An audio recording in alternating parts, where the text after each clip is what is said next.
The red desert dust danced like ancestral spirits when the man appeared on the horizon. His steps were heavy, marking the dry earth with the determination of one who carries the weight of 1,000 journeys. His clothes, once noble, now told stories of storms and battles through every tear and stain. The Golden Ranch rose majestically against the burning sky, its white fences gleaming like predators' teeth under the merciless sun. It was the county's largest cattle empire, ruled with an iron fist by Cornelius Blackwood, a man whose fortune was as vast as his contempt for the inferiors. "Stop right there, vagrant!" The voice cut through the air like a whip. 3 henchmen blocked the main gate, rifles in hand. "The boss doesn't tolerate beggars on his land." The wanderer slowly raised his gaze. His eyes, blue as the sky before a storm, carried a disturbing serenity. He said not a word, just kept walking. "Are you deaf, dirty cowboy?" Cornelius emerged from the main house, his impeccable suit contrasting with the dusty figure before him. "This is private property. Men like you," he spat on the ground, "have no place here. This ranch is for respectable people." An almost imperceptible smile crossed the stranger's cracked lips. He slowly reached into the inner pocket of his worn coat. The henchmen tensed their fingers on the triggers. "Easy there, friend," warned the foreman, Jake Morrison, a man who had seen many duels end badly. What the wanderer pulled from his pocket made Cornelius's blood freeze.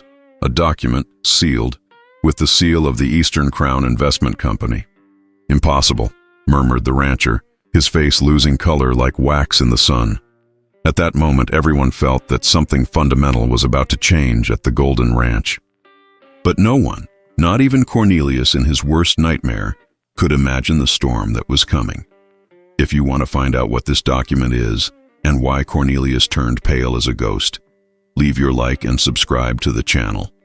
Hit the bell because the next part will reveal secrets that will change everything you think about power and justice in the Old West. The silence that followed was so heavy that even the wind seemed to cease its dance across the prairie. Cornelius Blackwood, the man who never bowed his head to anyone, now trembled as his hands held the document. Each line he read deepened the worry lines on his sun-bronzed face. This has to be a forgery." His voice came out hoarse, devoid of its usual arrogance. The wanderer finally spoke, and his voice carried the gravity of ancient mountains. "The Eastern Crown doesn't forge documents, Mr. Blackwood. As you well know, you sold 51% of this ranch 3 years ago, when gambling debts almost led you to ruin." Jake Morrison, the foreman, took an involuntary step back. Everyone in the county knew the legend of the Golden Ranch as the inviolable property of the Blackwoods for generations. The revelation was like discovering that the mountains themselves had secret owners. "You don't know who you're dealing with," Cornelius tried to regain his composure, but the sweat on his forehead betrayed his nervousness. "I know all the Eastern Crown investors. They're gentlemen from Boston, respectable businessmen." "They were," corrected the stranger, calmly wiping the dust from his face with a worn handkerchief. "The company was sold 6 months ago. To me." Cornelius's laugh was bitter as gall. "You? Some vagrant? With what money?" It was then that the wanderer did something none present would forget. He pulled from the same pocket a small gold nugget, the size of a quail egg. But it wasn't the gold that impressed. It was the symbol engraved on it. The mark of Santiago's lost mine, the legendary source of wealth that dozens of men had died trying to find. "My name," he said, straightening his back for the first time, revealing an impressive stature beneath the rags, "is Thomas Creed. And yes, Mr. Blackwood, I found what your father spent 20 years looking for." Martha, the housekeeper watching from the porch, let out a muffled scream. She knew that name. All veterans knew. Thomas Creed had been the regiment's best gunslinger during the war before disappearing into the mountains 5 years ago, presumed dead. "You're bluffing." Cornelius stepped back, but his voice now betrayed fear. "Even if it's true, you can't just come here and—" "I can, and I will," Thomas interrupted. "According to this document, I have a say in all ranch decisions. And my first decision is this.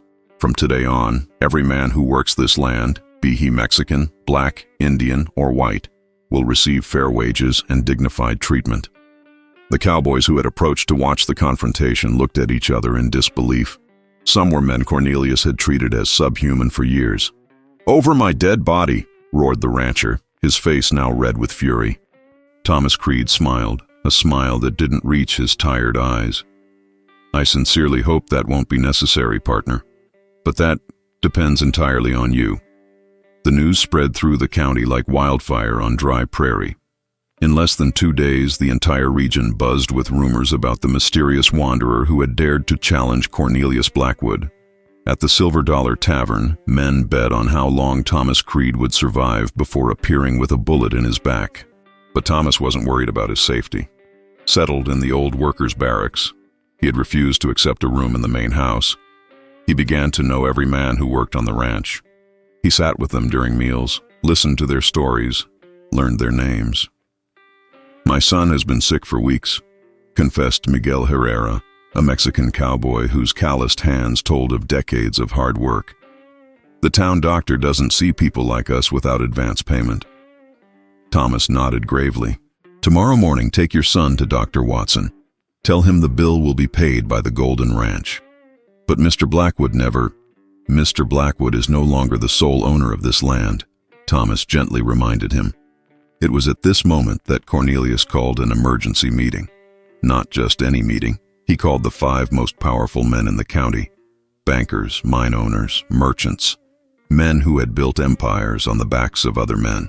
They gathered in the main house's library, an opulent room where decisions affecting hundreds of lives were made between sips of imported whiskey. "This intruder represents a threat to everything we've built," Cornelius began, his fist pounding the oak table. "If we allow him to implement these radical ideas, we'll soon have a revolt on our hands." Horace Pemberton, owner of the region's largest silver mine, agreed. "My workers are already murmuring about fair wages. This is contagion, gentlemen. It must be cut at the root." "He has illegal documents," pondered banker William Cross, always cautious. "We can't simply ignore the law." "The law?" Cornelius laughed bitterly. "We are the law in this county, William. Or have you forgotten how your bank was built?" Outside the library, Thomas walked the ranch alongside Jake Morrison. The foreman, initially hostile, had begun to respect him after seeing him work side by side with the cowboys, taming a wild horse no one had been able to mount. "They're plotting something," Jake warned, pointing to the main house where shadows moved behind the curtains. "I know," Thomas replied calmly. "Men like Cornelius don't give up power easily. But there's something he doesn't know about me, Jake." "What would that be?" Thomas stopped, watching the sun set over the distant mountains, painting the sky with shades of blood and gold. "I didn't come here just for money or land. I came for justice. 5 years ago, a group of powerful men destroyed an entire town to build a railroad. My wife and daughter were in that town." Jake paled. He vaguely remembered the Willow Creek tragedy, where dozens of families were violently expelled, and some killed when they resisted. "Cornelius was among those men," Thomas continued, his voice hard as steel, "as were his friends in there. They think they're planning my destruction, but in reality, they're sealing their own fate." A distant thunder echoed through the mountains, as if nature itself sensed the approaching storm. The tension at the Golden Ranch could be cut with a knife. 3 weeks had passed since Thomas's arrival, and the changes were visible. The workers walked with their heads held higher. The ranch children received basic education in a makeshift school in the barn, and for the first time in years, genuine laughter could be heard from the quarters. But that full moon night, something was about to happen. Cornelius had invited Thomas to a civilized dinner at the main house, a peace gesture, he had said. Thomas accepted, though Jake begged him not to go. The dining hall gleamed in the light of dozens of candles. The table was set with the finest china, and the 5 powerful men of the county were already seated, their faces masks of forced cordiality. "Mr. Creed." Cornelius raised his glass. "Perhaps we started off wrong. We're all businessmen after all." Thomas, now wearing simple but clean clothes, studied each face around the table. "Businessmen," he repeated slowly. "Is that what you call yourselves now?" "Pardon?" Horace Pemberton frowned. "Let me tell you a story," Thomas began, swirling the wine in his glass without drinking. 5 years ago, there was a small town called Willow Creek. It stood exactly where the Northern Pacific Railroad passes today. An interesting coincidence, don't you think? The silence that followed was sepulchral. William Cross, the banker, choked on his wine. "In that town," Thomas continued, his voice gaining an iron hardness, "lived a blacksmith, a simple man with a teacher wife and a 7-year-old daughter. One day men came with papers saying the land had been bought. When the residents resisted," he paused, his eyes scanning each pale face around the table. "You ordered the town burned at night. 43 people died, among them Sarah and Elizabeth Creed." Cornelius dropped his glass, the wine staining the white tablecloth like blood. You are the blacksmith you thought died in the fire?" "Yes." Thomas stood slowly. "But I survived. I spent 5 years in the mountains, found Santiago's mine, built a fortune. All for this moment." "Guards!" shouted Pemberton, but Thomas laughed. "Your guards? Check your pockets, gentlemen." With trembling hands, the 5 men found documents in their pockets, documents detailing every crime, every bribe, every death they had ordered, signed, dated, with witnesses. "How?" Cornelius could barely speak. "Your accountant, Marcus Finch. Remember him? The man you constantly humiliated? He kept copies of everything. In exchange for a new life in Mexico with his family, he gave me everything I needed." Outside, Jake Morrison waited with 20 men. Not henchmen, but ranch workers, men Thomas had won over with justice and respect. "You have 2 choices," Thomas declared. "Sign these documents transferring your properties to a fund that will be administered for the benefit of the workers and their families, or these papers reach the federal prosecutor in Denver. A man, I should add, who cannot be bought." "This is extortion," roared Cornelius. "No," Thomas corrected, walking toward the door. "This is justice, the same chance you never gave those families in Willow Creek." Outside, the moon bathed the ranch in silver light. Martha, the housekeeper, waited on the porch with tears in her eyes. She had lost a brother in Willow Creek. "Will they sign?" she asked hopefully. Thomas looked at the stars where he imagined Sarah and Elizabeth watched over him. "They will. Men like them love their comfortable lives more than their pride." The sound of a chair being dragged came from inside, then another, and the unmistakable scratching of pens on paper. Dawn brought with it a deceptive calm. The documents had been signed, but Thomas knew men like Cornelius Blackwood too well to believe the battle was won. The wounded pride of a powerful man was more dangerous than a cornered rattlesnake. 3 days passed in relative peace. The ranch workers could barely believe the changes. Wages were tripled, living conditions improved, and a doctor was hired to permanently attend to the ranch. But Thomas remained vigilant, sleeping little, always watching the horizon. It was on a Thursday morning that his fears were confirmed. Billy, a young cowboy, came galloping furiously, his horse foaming at the mouth. "Mr. Creed, they're coming. At least 30 armed men."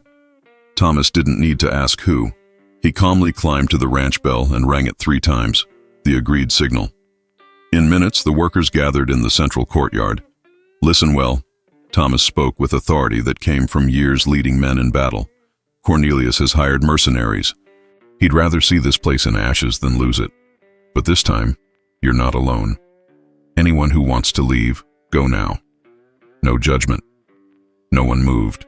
Miguel Herrera stepped forward. "You gave us dignity, Mr. Creed. We'll die defending it if necessary." The others murmured agreement. Martha emerged from the house with a rifle no one knew she possessed. "My father taught me to shoot when I was 10. It's time to use what I learned." Jake Morrison quickly organized the defenses. Barricades were erected, women and children taken to the reinforced barn, shooters strategically positioned. The dust cloud on the horizon grew. Soon they could see the riders. At the front was not Cornelius, too cowardly to dirty his own hands, but Black Jack Turner, a gunslinger wanted in 3 states. "Thomas Creed!" Turner shouted, stopping 100 yards from the main gate. "Cornelius Blackwood sends a message. Leave now, leave the documents, and you'll live. Stay, And this ranch will be your tomb." Thomas emerged from behind the barricade, unarmed, walking calmly until he was 20 paces from Turner. The midday sun created harsh shadows on the dusty ground. "Tell Cornelius," Thomas replied, his voice carrying through the still air, that he should have come personally, just as he went personally to Willow Creek that night. Turner spat on the ground. "Pretty words don't stop bullets, old man." "No," Thomas agreed, "but truth has its own power. Do your men know why they're really here? Do they know they're about to kill honest workers to protect a man who murdered women and children?" Murmurs arose among the mercenaries. Some didn't know the details. "Shut up," Turner growled, but Thomas continued. $500 in gold for every man who lowers his weapons now. 1,000 for whoever helps me bring Cornelius to justice." "You don't have that money," Turner laughed. Thomas pulled from his pocket another gold nugget, this time the size of a closed fist. The sun reflected off it, momentarily blinding the observers. "Santiago's mine has enough gold to make every man here rich. Or you can die for Cornelius's crumbs." The tension was palpable. Some mercenaries looked at each other, calculating. Turner realized he was losing control.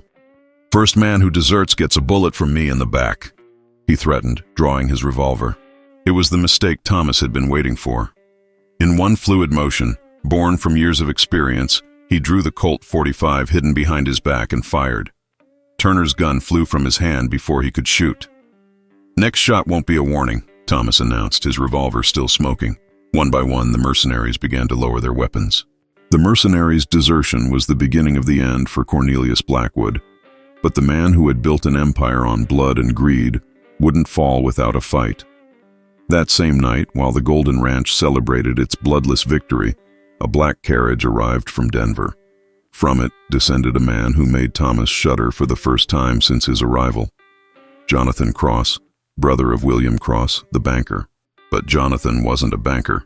He was the most feared lawyer in the West, known for twisting the law like hot iron. "Mr. Creed," Jonathan greeted with a smile that didn't reach his serpent eyes. "I've come to represent the interests of my client, Cornelius Blackwood." Jake Morrison approached Thomas. "That one got the McKenna brothers killer off last year. Had 12 witnesses and still—" "I know who he is," Thomas replied quietly. Jonathan opened a leather folder. "These documents you obtained through coercion are invalid. My client signed them under threat. I have here sworn statements from the 5 gentlemen present that night." "Bought statements," Thomas countered calmly. "Prove it," Jonathan challenged. "Meanwhile, I have here a court order questioning your identity.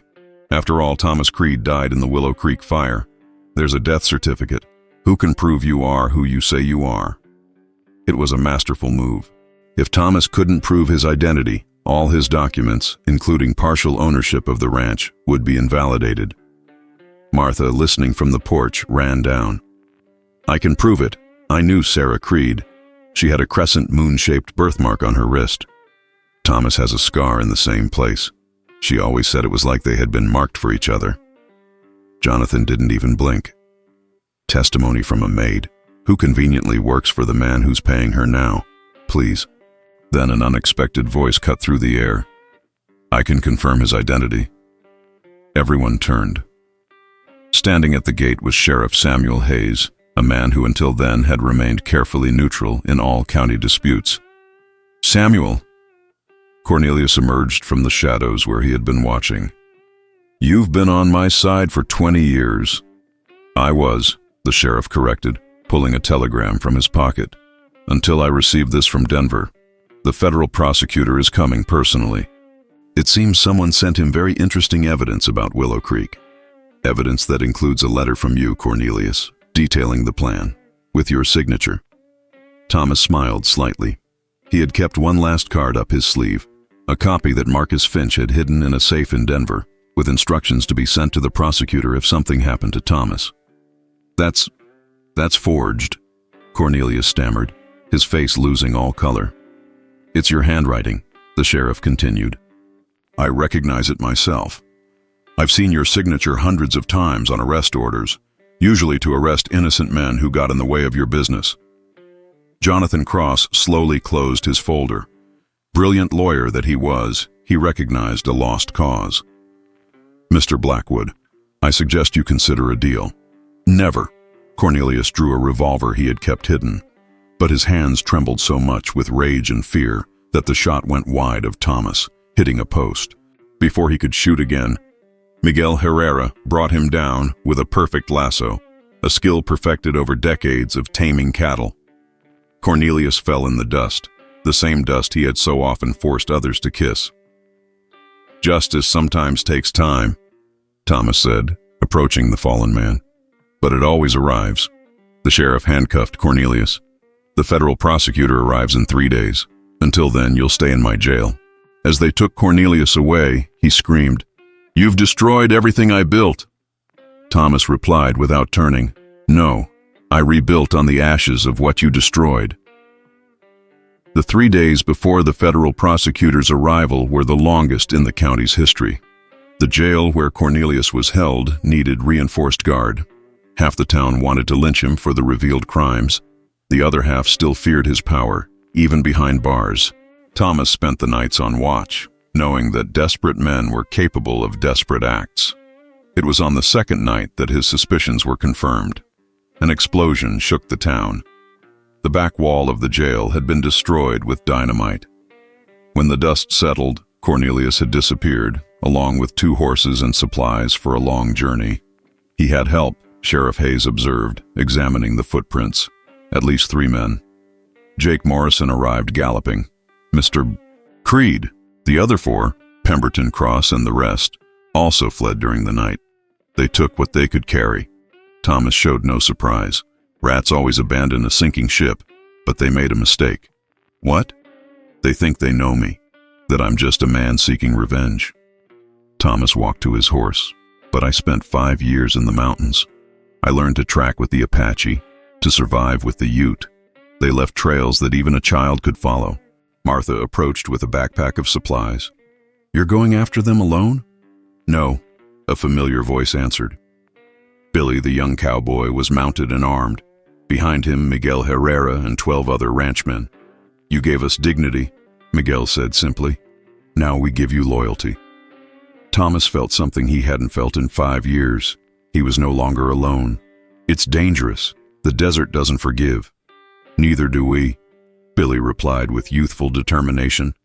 They departed at dawn, following trails that led to Death Canyon, Desfiladero del Muerto. A place where many entered, few left. The red rock walls rose like walls of a cursed castle, and the wind howled through the cracks like voices of tormented spirits. "They're leading us into a trap," Jake observed, studying the tracks. "I know," Thomas replied. "But they don't know that traps can have 2 faces." At noon, under a scorching sun that turned the rocks into furnaces, they found the first sign of trouble. A dead horse, still with supply bags. Someone had left in a hurry. "They're fighting among themselves," Miguel observed, pointing to signs of struggle in the sand. A shot echoed through the canyon, reverberating between the walls until it seemed like a dozen shots. Then, silence. They advanced cautiously, every man tense as a drawn bow. It was Billy who saw first, a body fallen among the rocks. William Cross, the banker, with a bullet wound in his back. "Cornelius," Thomas said without emotion. "He's eliminating witnesses." Further ahead they found Pemberton, still alive, but barely. A rattlesnake had bitten him while he was fleeing. He's gone mad," Pemberton gasped, the venom already darkening his veins. "Said that if he can't have the Empire, no one will... going to blow up the dam." Thomas paled. The Silver Creek Dam supplied water to the entire valley. If it were destroyed, hundreds of farms would be devastated, thousands would be without water. Where did he get dynamite? "Stole from the mine. Enough to..." Pemberton coughed blood. "For hell to swallow the valley." His eyes glazed over, fixed on the merciless sky. Thomas turned to his men. "Jake, take half the men back. Evacuate the farms below the dam. Miguel, Billy, you come with me. We have to get there before him." "It's a 3-hour ride from here to the dam," Jake protested. "He has the advantage." Thomas looked at the sun, calculating. "Not by the path we're taking." He pointed to a narrow trail that climbed up the rocks, almost invisible. "Apache trail, cut straight through the mountain. It's dangerous, but it's our only chance," Miguel completed. They separated, each group racing against time. Thomas led his small team along the treacherous trail, where one false step meant 100-meter fall. The Apache trail was a stone serpent embracing the mountain. The horses, frightened, whinnied at every turn where the path narrowed so much that their bellies scraped the rock while the abyss gaped hungrily beside them. Billy murmured a prayer his mother had taught him, while Miguel guided his mount with the skill of one born in the saddle. Thomas led in silence, his mind calculating every possibility. He knew Cornelius. The man would rather see the world in ashes than admit defeat. The madness of wounded pride was more dangerous than any desert serpent. When they finally emerged from the trail, the sun already hung low on the horizon, dyeing the Silver Creek Dam blood red. The massive stone and mortar structure held back millions of gallons of water, the life of the entire valley. And there he was, Cornelius Blackwood, alone on the dam's crest, surrounded by boxes of dynamite. His once impeccable suit was torn and dirty, his face marked by the madness that consumes men who confuse power with divinity. "Thomas!" he shouted upon seeing them, laughing like a hyena. "Come to watch the final show?" "Cornelius, think about what you're doing." Thomas dismounted slowly, hands visible. "There are children in the valley, innocent families." "Innocent?" Cornelius spat. "Like my family was innocent. My father built this empire. My grandfather shed blood for this land. And you want to give it all to these worms. Your family built on the dead of Willow Creek, on Sarah, on Elizabeth." Thomas's voice hardened. "My daughter was 7 years old, Cornelius.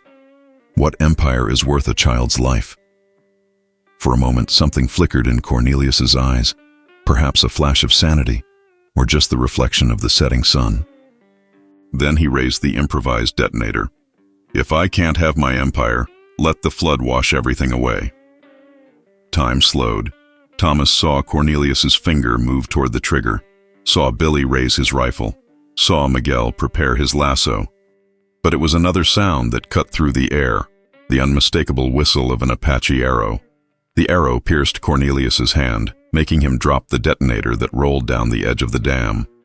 He screamed, more from surprise than pain, spinning to see who had shot. On the rocks above, a solitary figure rose. An old Apache, his face marked by time like the desert rocks. Thomas recognized him. Eagle Eye, the man who had found him half dead in the mountains 5 years earlier, who had taught him to survive, to track, to find the lost mine. "The mountain told me you needed help, man who walks with ghosts," the old man said in his language, which Thomas understood. Cornelius, holding his wounded hand, tried to reach a pistol with his other hand. But Miguel was faster, his lasso wrapped around the man like a serpent's embrace, pulling him away from the dynamite. "It's over, Cornelius." Thomas approached, carefully collecting the detonator. "No!" Cornelius thrashed like a wild animal. "You destroyed me, destroyed everything." "No." Thomas knelt beside the fallen man. "You destroyed yourself the moment you chose power over human life. I just brought the consequences." The sound of many horses echoed through the valley. The federal prosecutor had arrived, accompanied by cavalry soldiers. Behind them, Jake led the ranchmen. As they handcuffed Cornelius and dragged him away to face the justice he had so long avoided, Thomas remained at the dam, watching the sun disappear behind the mountains. Billy and Miguel stood beside him in respectful silence. Eagle Eye descended from the rocks, moving with agility that defied his age. He placed his hand on Thomas's shoulder. "The spirits of your wife and daughter can rest now. Justice has been done." Thomas nodded, tears finally finding their way down his weather-beaten face. "But the emptiness remains, old friend." "Then fill it." The Apache pointed to the valley below, where the lights of the farms began to shine like earthly stars. "With new life, with new purpose. Vengeance is over. Now redemption begins. When the full moon rose over the Golden Ranch that night, it found a transformed place. On the porch of the main house, now converted into a school and community center, Thomas Creed sat with a cup of coffee, surrounded by the workers and their families. Martha brought him an envelope. It arrived from Denver, from the federal prosecutor. Thomas opened it and read aloud. Cornelius Blackwood, sentenced to life imprisonment. His assets, confiscated and allocated to a reparation fund for the Willow Creek victims and county improvements.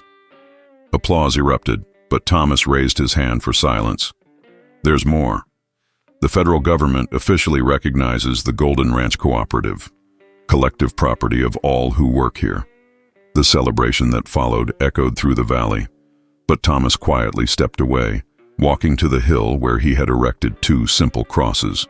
He knelt between them, the night wind whispering promises of renewal. "It's done, my love," he murmured. "I turned the ashes into hope." And for the first time in 5 years, Thomas Creed truly smiled. Not the bitter smile of revenge, but the serene smile of a man who had finally found peace. And in the decades that followed, the Golden Ranch became legend in the West, a place where justice prevailed over greed, where one man alone faced an empire of corruption and won. Thomas Creed lived another 20 years, seeing the ranch prosper, marriages celebrated, children born free.